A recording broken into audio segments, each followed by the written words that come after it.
नमस्कार दोस्तों। आपको जैसे कि पता है पिछली सीरीज़ों में हमारे द्वारा हमारे चैनल पर विशेष तौर के अधिनियम और अपराधों के संबंध में चर्चा कर रहे हैं। उसी कड़ी में आज हम बात करेंगे पॉस्को अधिनियम की। प्रिवेंशन चाइल्ड प्रोटेक्शन एक्ट 1912 2016 में इसमें कुछ अमेंड भी किया गया था, ठीक है ना। अब मोटा मोटी आप समझेंगे तो इसमें जो धाराएं हैं वो ज़्यादा नहीं है। साथ ही साथ धारा 2 में इसमें परिभाषा दी गई है। फर्स्ट में इसे बोला गया कि कॉल किस नाम से पुकारा जाएगा, ठीक है नहीं। ये बेसिकली हम इसका फर्स्ट टाइम इसका स्टार्टिंग फेज समझते हैं कि इसकी ज़रूरत क्यों पड़ी, ठीक है ना। इसकी जो ज़रूरत पड़ी वो इसलिए पड़ी क्योंकि जो लड़कियां यानी वुमेन और वुमेन के अंदर बालक बालिका अर्थात लड़का लड़की जो 16 साल से कम उम्र के हैं अर्थात 18 से कम उम्र के हैं, जो 16-18 से नीचे मतलब जिन्हें बालक कह सकते हैं, बालिका कह सकते हैं। बालक का मतलब इस अधिनियम के अंतर्गत लड़की लड़का दोनों है, ठीक है ना।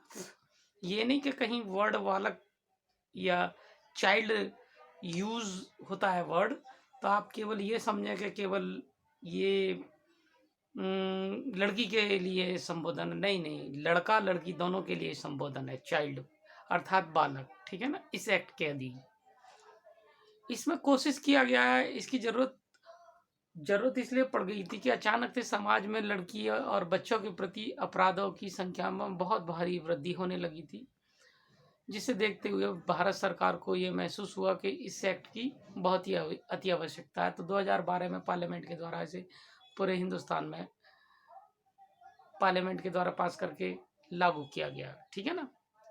उसके बाद हम समझते हैं इसमें क्या क्या इंग्रेडिएंट्स हैं।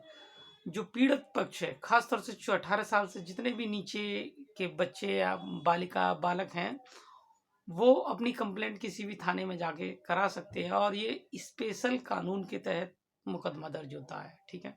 शॉर्ट में इसे पॉस्को बोलते हैं, ठीक है।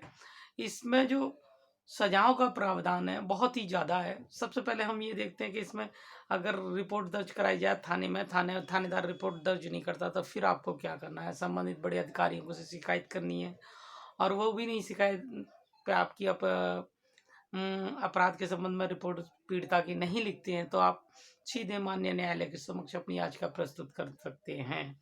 साथ ही साथ इसमें एक प्रोविजन ये भी दिया गया है एक धारा के अंतर्गत कि जो अफसर इस धारा के अधीन कार्रवाई नहीं करते हैं उनके खिलाफ भी कार्रवाई की जाएगी, ठीक है। लेकिन ऐसा देखने को मिलता है कि माननीय न्यायालय अमूमन कम ही कार्रवाई करते हैं, लेकिन उपयुक्त पीड़िता के मामले में एफआईआर दर्ज कराने के भी आदेश दे सकते हैं और वो खुद भी सुन सकते हैं, ठीक है ना। और सुनने के बाद जो ट्रायल चलेगा और ज़्यादातर मामलों में जिस पीड़िता होती है 16 साल से कम 18 साल से कम की जितने भी बच्चे होते हैं और 12 साल से 3 कैटेगरीज बनाई गई हैं, तीनों में अपराध बहुत अलग अलग है और लैंगिक अपराध के संबंध में इसमें ज़्यादा परिभाषित किया गया है। किसी भी तरह का आपका स्पर्श करना, देखना या मतलब जरा सा भी टच करना आपको इस अधिनियम के अंतर्गत पॉस्को के अंतर्गत अपराधी बना देगा, ठीक है ना। साथ ही हम इसमें ये समझते हैं कि इसके साथ साथ हम ये समझते हैं कि इसके अंतर्गत किसी पीड़िता के संबंध में किया गया कोई भी बयान, उसका नाम और उसका पता एड्रेस हमेशा ही गुप्त रखा जाएगा। उसके संबंध में माननीय न्यायालय हर वो कोशिश करेगा जिससे उसके पीड़िता के विषय में कोई जानकारी किसी अभियुक्त को या उसके समक्ष किसी को पता ही ना चले, ठीक है ना। अभियुक्त को तो खास तौर से उसके मामले में बताया नहीं जाता, ठीक है ना। उसके बाद अब हम इसमें जो हर तरह का आप शोषण या किसी भी तरह की परिस्थिति को आप इस पॉस्को अधिनियम के अधीन बालिकाओं के प्रोटेक्शन के लिए और वोमेन्स खासतौर से चाइल्ड्स के लिए रखा गया है, ठीक है ना। और उसके बाद जो इसके अंदर जो सजाओं का प्रावधान है दान है वो मिनिमम 3 साल का है और मैक्सिमम उम्र कैद तक सजा जाती है इसके अंतर्गत। जो साथ में ये देखना होता है कि अपराध की प्रवृत्ति कैसी रही है, एक आदमी के द्वारा की गई है, किस तरह की दी है, उसी तरह का जैसे 12 साल से कम छोटी लड़की है, बच्ची है, उसे उम्र कैद की सजा दी गई है अगर वो कोई बलात्कार या ऐसे अपराध को बोध करता है या उसे जबरदस्ती छेड़खानी या जबरदस्ती परेशान करना या किसी भी तरह का उसमें किया गया है। खाली वो छेड़खानी करता है तो मिनिमम सज़ा जो है इसमें 3 साल की है, ठीक है ना? इसमें पुलिस अफ़सरों के संबंध में भी सज़ा दी गई है, जो थानों में इस तरह के अपराध घटित कर देते हैं या फिर हॉस्पिटल्स में, मतलब सरकारी आदमी के द्वारा, ठीक है ना? और संस्थाओं के द्वारा किया गया कोई भी अपराध बोध है, वो भी सब कुछ इसमें इन्वॉल्व किया गया है। तो आप समझ सकते हैं कि जो 18 साल से कम उम्र के बच्चे हैं, बच्चे से मतलब बालिका बालक दोनों हैं, उनके प्रति को अगर कोई अपराध होता है तो इसके अंतर्गत वो रजिस्टर्ड किया जाता है और रजिस्टर्ड होने के बाद उसका ट्रायल किया जाता है और पीड़िता के एक गवाह को सुरक्षित रखते हुए उसे समुचित व्यवस्था में सारी व्यवस्था दी जाती है कि उसका नाम ना खोला जाए और ना ही उसकी कोई व्यवस्था किसी को बताई जाए कि वो कहाँ रहता है, ना ही उसे कि उसके सामने पेश किया जाता है, ठीक है ना? उसकी गवाही भी अलग होगी, उसका सरकारी अर्थात सरकारी वकील प्रोसिक्यूशन वो अलग से ही नियुक्त होगा। इस मामले में विशेष रूप से एक्ट के प्रावधानों का ख्याल रखा जाता है, ठीक है ना?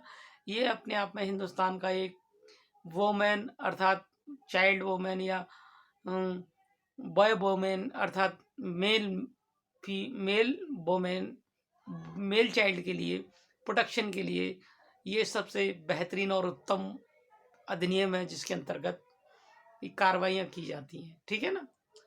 अब आप समझ सकते हो इस अधिनियम की कितनी आवश्यकता पड़ गई थी, पिछले दिनों किस तरह के अपराध होने लगे थे। 12 साल की कम उम्र की बच्ची या छोटी 8 साल की, 6 साल की, मतलब बहुत सारी विषमताएँ आ गई थी जिसके संबंध में ज़रूरत महसूस होने लगी थी। नमस्कार।